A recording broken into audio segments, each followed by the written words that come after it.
के लिए मैं गुजारिश करूँगी, हमारे साथ मौजूद है अयाज सैफ़ी, शायर रसूल सल्लल्लाहु अलैहि वसल्लम। जी बिस्मिल्लाह। माशाअल्लाह।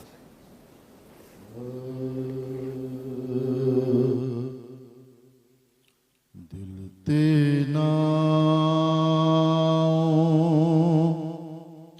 लिखल नबिया जो भरल नबिया जो दिल ते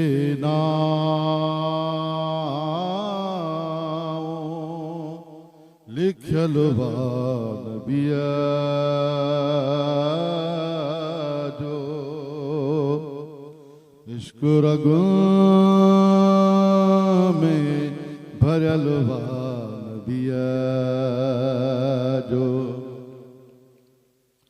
ज़हर सिद्दीक़ते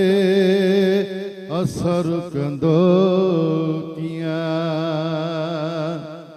ज़हर सिद्दीक़ते असर कंदो किया ज़ख़मत लुआब मखियलवा नबिया जो ज़ख़मत लुआब मखियलवा नबिया जो इश्क रगों में भरलवा नबिया जो रिश्तो आका सां हुन जो न टुटा दो रिश्तो आका सां हुन जो न टुटा दो दिल में नूर पयलवा नबिया जो इश्क रगों में भरलवा नबिया जो आयो किथाया मिठाणो माखिया आयो किथाया मिठाणो माखिया में दूध मखण खे मिलियलवा नबिया जो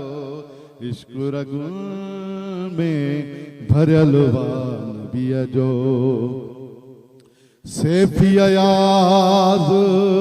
सना खान मुड़ा दो सैफ़ी अयाज सना खान मुड़ा दो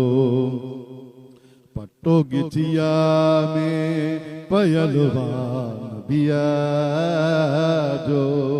पट्टो गिचिया में पयलवा नबिया जो इश्क रगों में भरलवा नबिया जो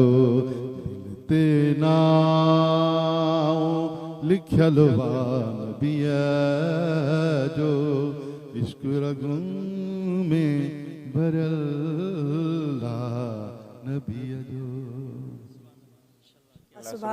और मैं और बाग यही बात कर रहे थे हम अभी जब कि ये माशाल्लाह तो पाण ये शायरी कई अथऊं, शायर रसूल आहिनि, ज़बरदस्त नात आहे जेका इन्हनि लिखी आहे, हिक हिक लफ़्ज़ में उहा मोहब्बत अक़ीदत फील थिए पई। हींअर हिक ॿी नात